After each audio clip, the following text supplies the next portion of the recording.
míňame peniaze na veci, o ktorých si myslíme, že nám prinesú nejaké uspokojenie. Znovu nejakú spokojnosť, nejaký pocit. Lenže ak mám pocit, že mi niečo chýba a keď chcem tento nedostatok zaplniť, tak sa potom dostávam vlastne do slučky, kde bez ohľadu na to, čo si kúpim, tak počase sa aj tak dostanem do toho, že znovu mám pocit, že mi niečo chýba a tým pádom si musím kúpiť niečo ďalšie.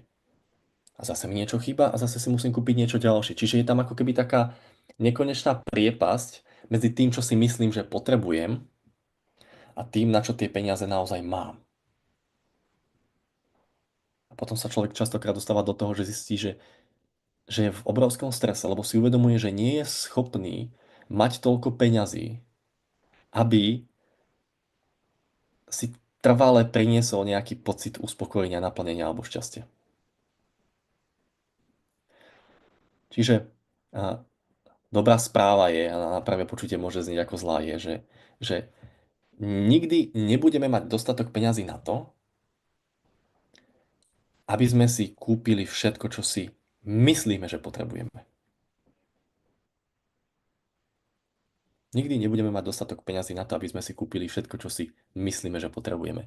Tá dobrá správa je, že v skutočnosti toho potrebujeme oveľa menej. A aby to nebolo nejaké teórii, tak sa poďme pozrieť na to, že všimnite si, že keď vy ste v pohode, keď vy ste v tom pocite takej si úplnosti, pocitu toho, že vám nič nechýba, že ste OK tak, ako ste, aký je vtedy váš vzťah k peniazom?